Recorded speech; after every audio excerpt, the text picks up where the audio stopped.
Olá, gente querida, bom dia, graça e paz. Pastor Rafael aqui em mais um devocional e hoje no Salmo de número 104. Queridos, este salmo é uma exposição de Gênesis capítulo 1, porque ele trata da criação de Deus. Este salmo nos leva a contemplar a criação do Senhor e toda a natureza. O significado do Salmo 104 trata do louvor ao Deus Criador, que fez todas as coisas, tudo com ordem e beleza. Este salmo de louvor é bastante semelhante também ao Salmo 103 que vimos anteontem. Ambos começam e terminam com chamados semelhantes para bendizer a Deus. O versículo 1 já começa dizendo: Bendize, ó minha alma, ao Senhor, Senhor Deus meu, como tu és magnificente, sobrevestido de glória e majestade. Veja que aqui há um chamado para bendizermos ao Senhor. Pelo quê? Então, a partir do versículo 2, ele vai começar a descrever a criação da luz, dos anjos. O salmista vai descrever também Deus criando a terra e depois cobrindo-o com um cobertor, como se cobre um recém-nascido, nos versos 5 e 6. Ele vai falar aqui também que Deus passou a separar as águas da terra daquelas acima da terra. O salmista continua descrevendo, que os mares são humanamente incontroláveis, mas Deus estabeleceu seus limites e proibiu as águas de atravessá-los. É interessante que as frequentes referências a Deus controlando a água neste salmo demonstram a soberania de Deus sobre tudo que é difícil de administrar na criação. Agora imagine Deus tendo o planeta Terra com mais de 8 bilhões de habitantes, tendo que controlar tudo isso, com suas mãos, com seu olhar, lá de cima, olhando para a sua criatura, para os seus filhos e sabendo lidar com cada um deles. De fato, esse salmo revela, irmãos, a onipotência, a onisciência e a onipresença de Deus, que são os seus atributos. A partir do versículo 10, o salmista vai descrever as necessidades de suas criaturas. Então ele vai dizer que Deus também fez brotar fontes nos vales para que o mundo animal pudesse encontrar água e beber. Veja que coisa interessante.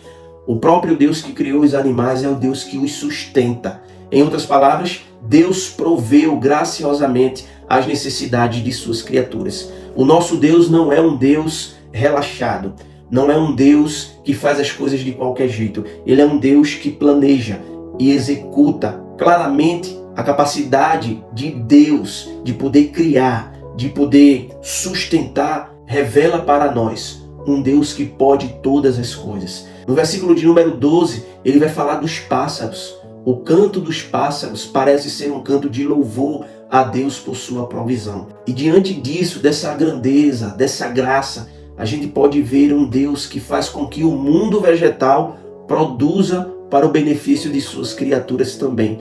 Você já viu um pássaro morrer de fome? Você já viu um pássaro triste porque não encontrou comida? Deus as sustenta, as aves do céu. É interessante que você não vê elas ansiosas ou se preocupando com o dia de amanhã, porque o próprio Deus as sustenta. E foram as palavras do próprio Senhor Jesus em Mateus 6, do verso 25 ao 33, quando ele disse: Não vos preocupeis com dias de amanhã, basta cada dia o seu próprio mal. Mas buscai em primeiro lugar o reino dos céus e a sua justiça, e todas estas coisas vos serão acrescentadas. Muitas vezes a gente anda preocupado com o dia de amanhã, mas a gente sabe que o Deus que criou todas as coisas é o Deus que provê o nosso alimento. Nos versículos de número 16 ao 23, nos diz que todas as provisões de Deus são para o nosso bem-estar. Ele cuida de nós, Ele cuida dos seus, Ele deseja abençoar a humanidade, Ele até cuida do bem-estar de árvores, pássaros e animais, porque não cuidaria de nós também? Queridos, Deus realmente fez da terra um habitat notável para a humanidade. No salmo em diante, o salmista vai continuar falando nos versículos 24 ao 32 sobre o louvor ao Criador. Deus criou tudo isso. E como nós devemos nos comportar diante de toda essa beleza? Louvando a Ele. Por isso que nos versos 24 ao 27, o salmista louva a Deus por sua sabedoria em criar como Ele criou, como Ele fez, como foi tudo perfeito.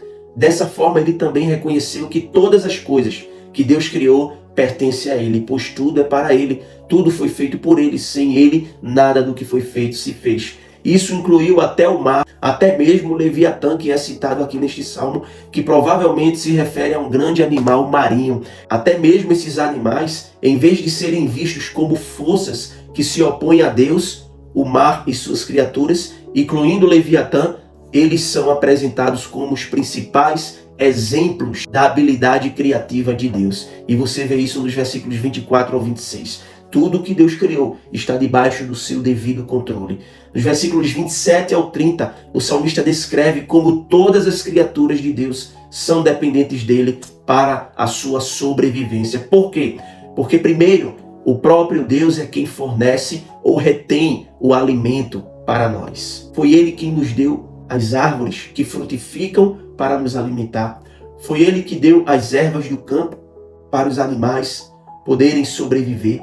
Então o próprio Deus é quem decide sobre a vida e sobre a morte. Pois toda a ordem e beleza que você vê com seus olhos vem de Deus, não vem do acaso. E o que a gente aprende com isso, meus irmãos, é que o Novo Testamento revela que o Filho de Deus é o grande arquiteto da criação.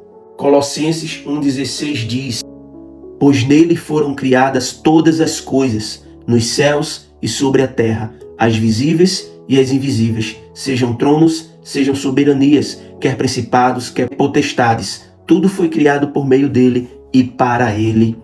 Amém e amém. Por isso, meus irmãos, o salmista ora para que a glória de Deus continuasse para sempre, já que ele exerce um controle tão poderoso sobre a criação.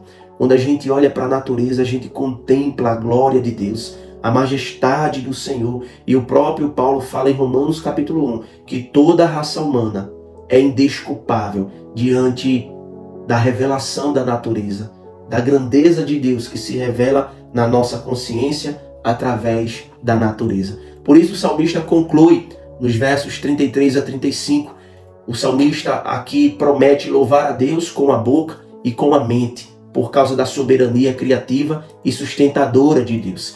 Ele também orou para que os pecadores perversos perecessem da terra, porque eles estão em desarmonia com toda a criação que responde de forma insubmissa às ordens do Criador. O salmista aqui não está sendo vingativo em sua oração contra os ímpios, não é sobre isso, mas é porque ele anseia por um mundo totalmente estabelecido e mantido pelo Senhor, sem interferência externa. Assim, o salmo termina como começou, com o salmista lembrando-se de bendizer o Senhor, louvando a Ele para todo sempre. Por isso, meus queridos, nós devemos contemplar a natureza.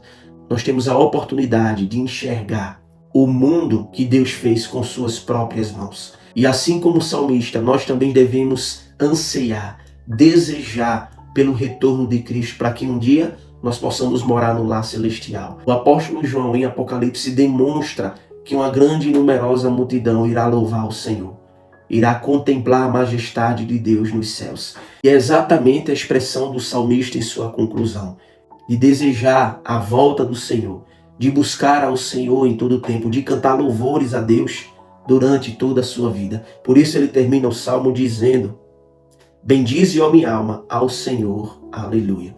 Que você possa também fazer o mesmo, bendizer ao Senhor com sua própria mente, com seu coração, com sua alma, com toda a sua força, contemplar essa natureza que está exposta aí para todos nós olharmos e refletirmos e chegarmos à seguinte conclusão: de fato, Deus fez tudo isso e não há como eu ficar como estátua perante uma beleza tão grande como essa. Por isso, meus queridos, nós somos chamados a contemplar esse Deus, a louvá-lo e a engrandecê-lo. Amém? Vamos orar, queridos. Pai de amor e de misericórdia, obrigado por este salmo, pois ele revela a tua glória. A natureza é a expressão do teu amor por nós, da tua beleza, da ordem que há no universo. O Senhor é um Deus de ordem e beleza. E com este salmo, nós aprendemos que devemos te louvar, te engrandecer nos mínimos detalhes que vemos no dia a dia. A natureza que se revela é a expressão da tua glória. Por isso, meu Deus, nos ajuda a contemplarmos essa natureza e a bendizermos ao Senhor. Obrigado porque tu és bom e a tua misericórdia dura para sempre. E nós não podemos ver a hora em que o Senhor irá voltar para buscar a tua igreja, onde lá contemplaremos a tua face e veremos a ti como o Senhor é. Maranata, ora vem, Senhor Jesus. Nós oramos e te agradecemos em nome de Jesus. Amém. Que Deus abençoe a sua vida, a sua família e até o próximo vídeo, se Deus quiser.